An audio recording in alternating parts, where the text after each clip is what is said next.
Hello, and welcome to Naturally Timeless Photography. My name is Rich. So today I'm going to show you two different things within PaintShop Pro.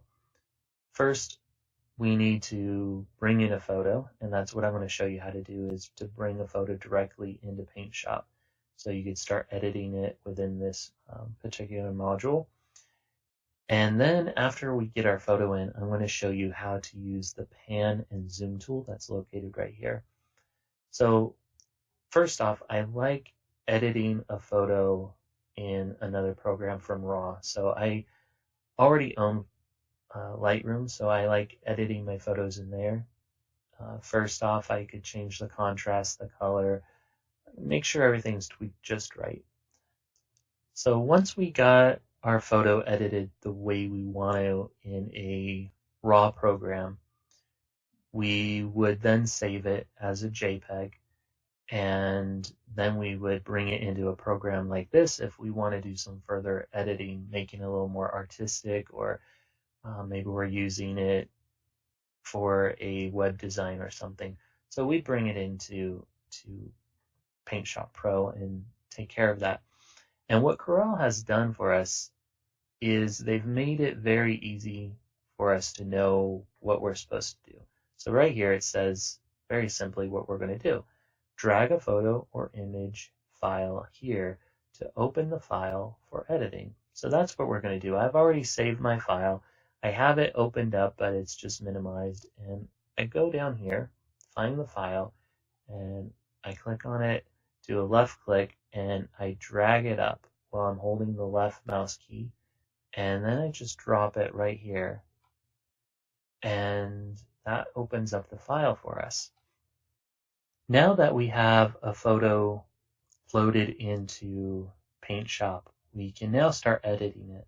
But before we could edit a photo, we actually have to know what our tools do. And on the left here, we have several different tools. And today, like I mentioned, I'm going to show you how to use the pan tool and the zoom tool. So whenever we see a triangle next to the tool we're going to be using, we know that there's at least one other tool located in that section.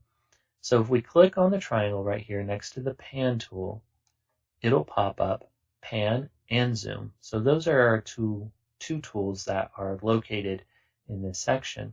And if you notice, next to pan, there's an A, and next to zoom, there's a Z. Those are our shortcut keys that we can use with our keyboard. So if I move over here, I'm already using the pan tool, as you can tell by the hand. But if I use the shortcut key, as we've seen over here, which is for zoom, is Z.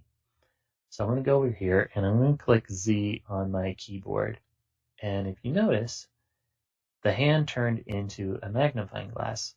So in order to use that, we're going to click on the photo using the left mouse key, and that will zoom in the photo.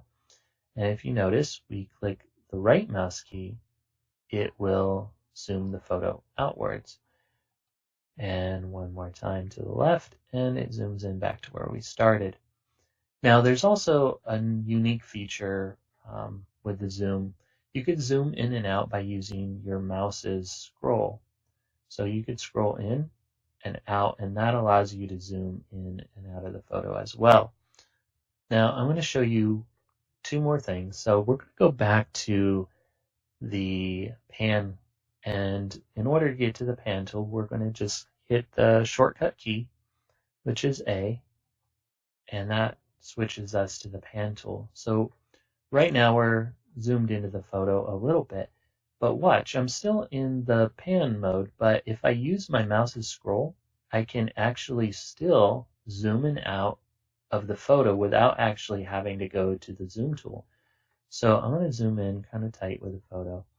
And from here, if I left click and hold the photo, because I'm using the pan tool, it allows me to pan around the photo in order to go to somewhere that I want to edit with a little bit more detail.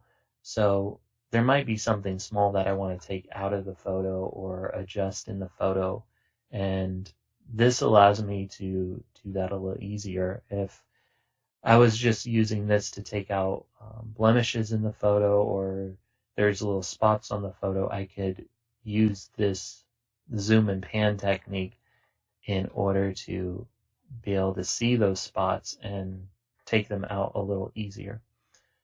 So that is our tutorial for today. I hope this tutorial was helpful and that it gets you a good start to using PaintShop Pro 2018. If you did like this tutorial, please subscribe. I will be going through each of these tools one by one and showing you what they do and how to use them. So that's all for now. Have a nice day.